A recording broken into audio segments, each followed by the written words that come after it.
Hi Joe, thanks for being with us today. G'day, Polly. How you doing? I'm really well, thank you. So for people that haven't actually seen Fat, Sick and Nearly Dead, can you give them a bit of a background to your story and the documentary and how that came about? Yeah, sure. Well, Fat, Sick and Nearly Dead is a full-length feature film documentary that I made as my first film, Mm. and I made it to share my story, a story of transformation, a story that I think a lot of people find themselves at, which is sort of fat, sick, and nearly dead. I mean, the title speaks for itself as to where I was when I turned 40 years of age. And, I'd been on a cocktail of medications for a debilitating autoimmune disease. I was, you know, depending on which country you're in, I was either 100 pounds, 7 stone, or 30 kilos, 35 kilos overweight. Yeah. And carrying around way too much energy on my body.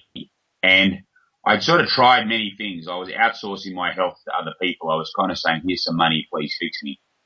And it wasn't until I had as Oprah would say, the aha moment Mm. where I turned 40 and said, you know what? I better do something about this. I better start taking responsibility. And then when I learned the final sort of nail in the coffin, so to speak, was when I learned that 70% of all disease is caused by lifestyle choices.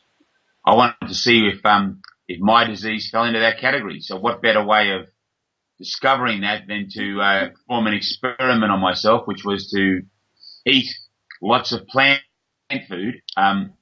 So I had a target actually of 2 years that I would just eat plant food for 2 years. And if at the end of 2 years I was still sick, well, I'd accept that my disease was kind of like not because of me. Mm-hmm. But as it happened, I started the journey by supercharging my micronutrient or plant intake by juicing for 60 days. Yeah. And then it only took 3 more months of eating plant food before I was free of all medication and down to a weight that was a healthy weight. I sort of lost like 7 stone or 100 pounds or 35 kilos. Wow. I mean, I saw the documentary for the first time at the premiere in London last week, was it? And I just thought it was brilliant. I loved it. And, And I actually watched it the next night with my parents, and what I really liked about it was that it made my dad think. I mean, I've been juicing and raw vegan for a number of years, and while he listens to what I say, I think it actually sunk in more coming from someone like you because he can relate to you better because you're more his age. I mean, not close to his age, I have to say. Um, but it just he came in from work and he's like it's a very young man, your dad. very young, yes. But he came home from work and he said, I was thinking about that juicing thing today. He said, I think I could do it. And I was like, oh, okay, cool. And for him to say that is it's quite a big thing. I mean, I force smoothies down his neck, but and he does actually like them. But I think watching the documentary did sort of make him think a little bit more. Yeah. So that was good. I like that side of things. Well, I think, you know, I appreciate hearing that. But as you can imagine, I hear that all the time. And I think the reason why I hear that all the time Yeah. is because we are very non-confrontational in the film. We don't preach. We don't try and sit there and say, "Hey, you should do this." This is very much a story of hey, you know what? This is what we're doing. Yeah. If you're interested in looking at what we're doing, tune in. Yeah. And because it comes from that perspective, people are more inclined to give it a try because it's not being, rammed down their throat. Mm. Yeah, absolutely. I think that is the key to opening people's minds as well. Is just letting them see the benefits, and then they can go, oh, okay. So if it works for them, maybe it could work for me. And so then just by starting, I mean, what would Yeah, you? there was a great scene in that fantastic movie Forrest Gump Mm-hmm. where Forrest starts running across the United States and people don't know why he's running, but they just follow. Yeah.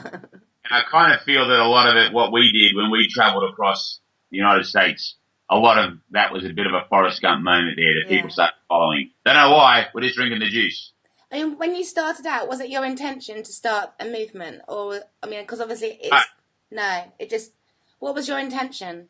My intention was to get off medication. Mm-hmm. And then slowly it's sort of organically grown. Yeah, well, yeah. There was no business model. There was no view that this could be a movement. There was none of that. I mean, when I first started the idea of making the movie, it was 2006, and YouTube was only 1 year old, and there wasn't any Facebook or Twitter or distribution platforms like streaming mechanisms like Netflix or Love Films. There wasn't any of that. This, back in those days, the business model was how many DVDs could you sell? So the idea of it being a movement, I mean, you needed to have a major media corporation behind you to get, a couple of 100,000 DVDs sold. Yeah. Now I think we're up to 8 million people worldwide have seen the film. I mean, wow. 8 million people's a lot. That's like, that's a lot. That's like 2 New Zealands. Yeah, that's the whole country. Yeah.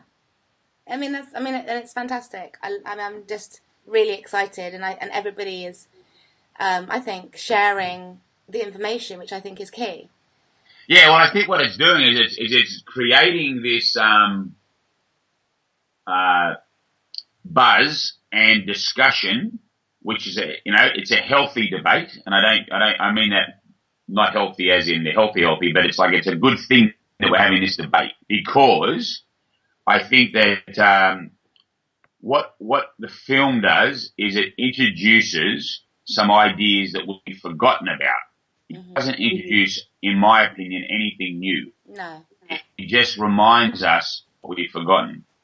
And, I think that when you do that, when you actually have something that does that, that's powerful, because kind of deep down everybody knows what to do. Yeah. And the knowing isn't the problem, it's the doing. And so when you can get the formula of a film or a story where everyone knows it's right, and then people start doing what's right and it works, kind of lights go on everywhere. Okay. Can I ask you something? Did you think about doing enemas or anything while you were detoxing? I mean, because obviously you have experienced some detox symptoms at the beginning. Yeah, I did. Because I didn't know much about this when I started, and I was pretty, a real novice. I didn't want to take any advice on that. I didn't want to get involved. But around day 20, just for the movie's sake, I went and had a colonic. Okay. And we filmed that, but we thought we'd spare the viewers the scene. But okay. we did go and do a colonic, and that was interesting. Yeah, I think I watched. I think is it in May I Be Frank? I think they make him go for a colonic in that, and that they did actually show that. I think I remember that. Yeah, and then, I remember that. It was a good film too. Would you say that you experienced any side effects from juicing? And if so, what they were like? I mean, from fasting for the 60 days. Was there anything like, bad breath or any kind of weird things that you noticed in your body and sort of changes, apart from the obvious with regards to your chronic illness that you managed to heal? The only thing that, I'm not sure the bad breath, you'd have to ask my crew for that.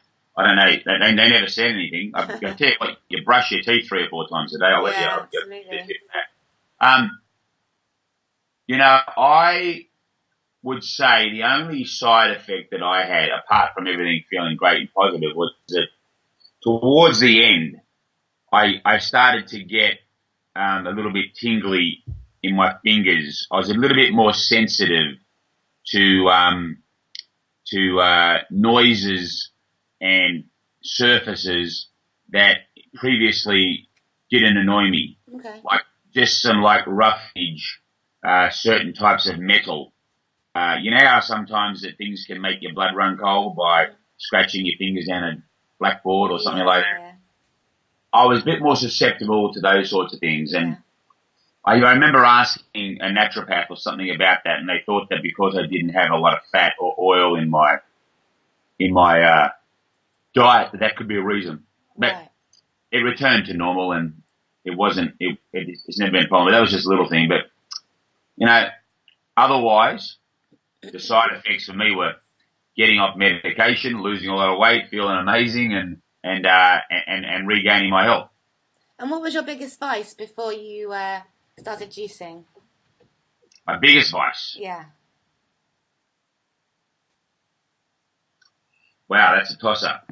I would have to say, you know, probably to put the category of junk food together would be the best way of describing it. If I had to sort of drive into junk food, I'd probably say the processed hamburger, you know, like a